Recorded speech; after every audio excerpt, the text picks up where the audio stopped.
नमस्कार बंधुरा आबार चले एसेছি আমাদের রান্নাঘরে। আপনারা দেখছেন মিষ্টি মধুর রান্নাঘর। অবশ্যই পুরো ভিডিওটা দেখবেন, আশা করছি খুবই ভালো লাগবে। আজকে বানাচ্ছি কচুর লতি। পাশে কয়েকটা কচু গাছ ছিল, তো ভাবলাম দেখি গাছের গোড়ায় কোনো কচুর লতি হয়েছে কিনা। দেখলাম অনেকগুলো কচুর লতি হয়েছে, তো আমি ওগুলোকে তুলে নিয়ে চলে এলাম। নিয়ে এসে ভালো করে কেটে বেছে ধুয়ে নিয়েছি, পরিষ্কার করে চটকে চটকে ধুয়ে নিয়েছি। দিয়ে আমি একটু নুন মাখিয়ে দিচ্ছি। আপনারা বাড়িতে কিভাবে বানান অবশ্যই কমেন্ট করে জানাবেন। আর যদি এভাবে না বানান অবশ্যই এভাবে বানিয়ে খেয়ে দেখবেন, খুব খেতে ভালো হবে। আর গরম ভাতের সাথে তো অসাধারণ লাগে। আমি নুন দিয়ে একটু ভালো করে নাড়াচাড়া করে নিচ্ছি। নিয়ে কিছুক্ষণ রেস্টে রেখে দেবো, আধ এক ঘন্টার মতন রেস্টে রেখে দেবো। ওর মধ্যে যদি এটা চুলকায় মনে হয় তাহলে ওটা আর চুলকাবে না।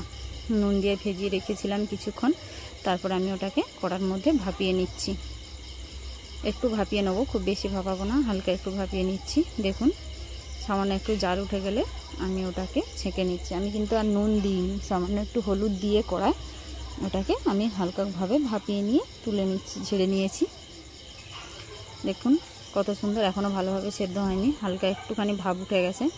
আমি ওটাকে জল ঝাড়িয়ে নিচ্ছি, ছেঁকে নিলাম চুবড়ির মধ্যে। এবার আমার আগে থেকে কিছুটা মশলা করা ছিল, তো বেশি ছিল মশলাটা, সেই জন্যে আমি সেই মশলাটাই কিছুটা তুলে রেখেছিলাম, সেটাই দিয়ে দিয়েছি কড়ার মধ্যে। আমি বলে দিচ্ছি আপনাদের কি কি মশলা দিচ্ছি এর মধ্যে। তার মধ্যে আমি কয়েকটা চিংড়ি, ওই 5-6টার মতন চিংড়িকে কুচো কুচো করে কেটে আমি মশলার মধ্যে দিয়ে দিয়েছি। আমি কিন্তু কাঁচা চিংড়ি দিয়েছি, আমি কিন্তু চিংড়িটা ভাজিনি। কাঁচা চিংড়িটাকে মশলার মধ্যে ভালো করে নেড়ে চেড়ে কষিয়ে নিয়েছি। নিয়ে আমি ওর কচুলতিগুলো দিয়েও ভালো করে কষিয়ে নিচ্ছি। বেশ ভালো করে কষানো হয়ে গেলে যখন দেখব জলটা শুকনো হয়ে গেছে, তারপর আমি ওর মধ্যে অল্প অল্প করে জল দিয়ে দেবো। অল্প অল্প করে জল দিয়ে ভালো করে ওটাকে আমি ফুটিয়ে নেব।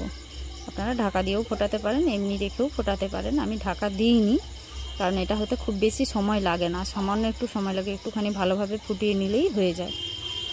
আমি মশলার মধ্যে দিয়েছিলাম আদা, রসুন, পেঁয়াজ, টমেটো, আর কিছুই দিইনি। সকালের কিছুটা মশলা বেশি করে করেছিলাম, তো সেই মশলাটাই তুলে রেখেছিলাম, সেটা দিয়েই করলাম। আপনাদের আমি পরে আরেকদিন করে দেখাবো কচুরলতিটা পুরোপুরি মশলা সহ ভিডিওটা করে দেখাবো। আশা করছি খুবই ভালো লাগবে। আপনারা এটা বাড়িতে করে খেয়ে দেখবেন, খুবই সুন্দর লাগবে। সবাই ভালো থাকবেন, টাটা, দেখা হচ্ছে পরে।